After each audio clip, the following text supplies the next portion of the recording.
What's up, y'all? Okay, I just wanted to record a quick video for the business meeting today because we don't have a lot, but we do have a couple of issues and situations that I want to address. So, I would like you to watch this video till the end. Okay, you can speed it up and make me talk kind of fast, but watch to the end. So, promise, pinky promise. Okay, first thing I want to talk about is MAP. So, department chairs are going to be inviting me into PLC where I will be reviewing MAP data that was presented to me by the district at the principal level by teacher by class. And the district has stated what percentage of your class should have shown growth by this point. And so that's kind of like their benchmark. And then we're ranked overall. So our overall ranking for MAP, they only did it by junior highs this year, was first. We had the most growth in particular sections for the district. And North was second with 250 students less than what we have. But they were in second place. So we've got some really great numbers. Our kids are doing some really positive things, but there is still a lot of work to be done. We know that we're 40 something days away from STAR. Tabitha Branham, our superintendent, is looking for our tutoring plan. She want to make sure that we're doing target tutoring after school. Twilight camps, Saturday schools, these are non-negotiables with her. So when we are coming to you talking about what groups of students are you pulling, this is outside of House bill. These are all required by our superintendent. So that's why we're building these plans, and that's why we're coming in asking. It's not acceptable to say, oh, we're only going to do one Twilight camp this year. That won't work. Okay, I'm not reporting back to the superintendent that we're not going to do the things that she's asked us to do. That sounds like trouble for me. Okay, so we will be working through that in PLC. So don't worry about it right now. And I've got with your academic deans and instructional coaches, and we've made kind of a tentative outline plan for a lot of that tutoring that we've done, but we do need to kind of hone in and fine tune it. So no one is exempt from it, whether you've got UIL going, whether you've got STAR coming up, regardless of what you got, we're pulling kids, we're doing small groups, we're remediating, we're doing the things we need to, and not just on our low students, but our high students too, because we are showing a lot of our GT students that did not show any growth on MAP. And we'll be coming in and talking about those GT kids too. Second thing is absences. There are a lot of absences coming in, which is fine because there's a lot of illnesses happening in the building. So, number one, stop touching people. Okay. Keep your hands to yourself. Cover your mouth. If you're feeling sick, wear a mask. Put your absences as early as possible.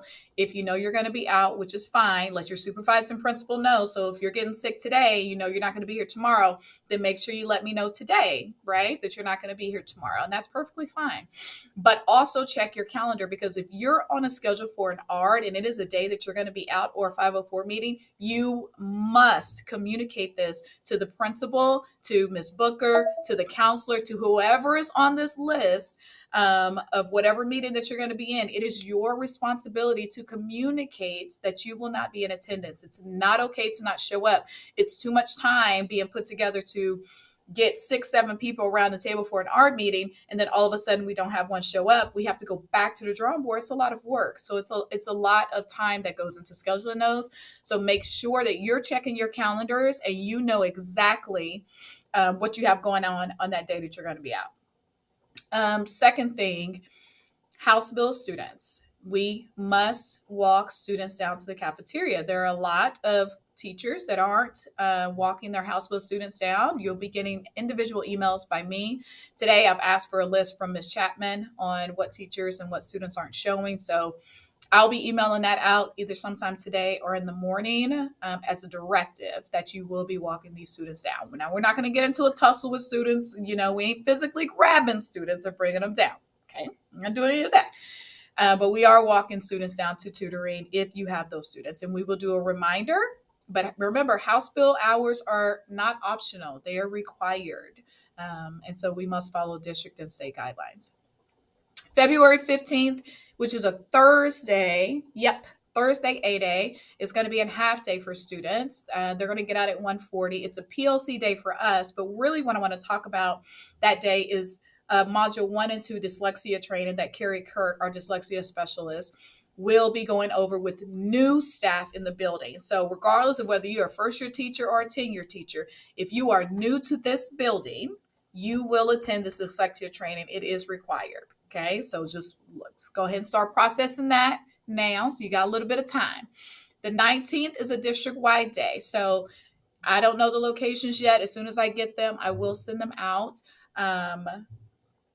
And that is business cash, just regular when we're out and around people. You wear jeans, but regular dress code type situation for those days. Clocking in and out and wearing your badge. We all know we must wear a badge. I'm wearing mine. I wear mine constantly. It is a requirement of the district, and it is an expectation of this campus. Also, with the new staff members coming in, a lot of people are unfamiliar with who you are, what you look like, and Officer Karki also is here to keep us safe, and we want him to know that if he sees a badge, you are supposed to be in the building. Without a badge, you will be questioned by multiple staff members on who you are, why are you in this building, and if you don't want that all day, then you need to wear your badge. But it's just required, and it is expected of the district. Okay, so clocking in, do not forget to clock in. I know it's a difficult change for us this year, but the last thing you want to do is have 3 days on your paycheck not be paid, and then you've got to wait a whole nother month for them to add those days to your next check because you did not clock in. So clocking in daily. If you're a contract employee, making sure you're going to Ms. Woods daily in the morning, signing in and signing out. You should not be keeping timesheets with you. They should stay with her. And then all of my other teachers, the exempt employees, you guys know we're clocking in once a day. And then secretaries, everyone who clocks in and out, make sure you're doing that in a timely fashion and staying within your hours as well. Just a reminder, we do have those Avid walkthroughs in the morning. The guy emailed me and let me know that they're bringing about 10 more people than what they projected for the meeting. So what that means for you is that we may dip into more classes than what we had on the agenda because we were just trying to keep it contained. But with 10 more people, I'm just not sure that I could fit all of those people into one classroom. So we may dip into a couple of the classrooms. Really, you don't need to do anything different. So as long as you've got a posted objective, students are working to the rigor of the verb, you've got ELPs happening, 7 steps to a language-rich classroom, math is pulling small group, like all the things that are happening, then you're good. I was in social studies today and they were doing beautiful Cornell notes with essential questions, like wonderful. So there are definitely lots of excellent things happening. So do not freak out about it. If I bring these people in, you just keep doing what you're doing. Okay. I have full confidence in y'all's ability to do the thing. So do not worry. The last thing I want to touch base on is grades and the timeliness of grades. So we're still having issues with teachers putting grades in at the last minute, and then students are failing, and then it's affecting their ability to play, be eligible for UIL, and things like that. So remember, this is from the district. This is not Ms. Kendrick. This is the district from the IOG. You've got 3 days to put in a grade for a minor grade. You have 5 days to put in a grade for a major grade. So this is from the day that it is due. So if I have a minor grade that's due today on Monday, then I have until Thursday to put those grades in. Okay. If you don't do that, you are setting yourself up to have some sort of disciplinary situation if a parent really pushes it. And the parents that push it are district employees because they are the ones that know the rule. Other employees don't necessarily, or other parents don't necessarily know that rule because it's more in-house. But because we have so many district employees here who choose to come here for whatever reason, which is great, they're the ones that are going to push you on the rule and make us change it or walk it back or, get in trouble or things like that. So just make sure that we're staying in line as much as we possibly can. I know grading gets tough. It gets heavy. Sometimes come up with a system on how you do it and, we're not spending 16 hours at home grading it. So make sure that you're building in time, either here, your PLC, your conference, time within a class if you're able to, whatever you need to do to get those. And if you're using something like Formative that already grades it for you, and then all you have to do is pull those grades out, even better. even better. But just a reminder for grades, we cannot fail kids at the last minute. It's not fair.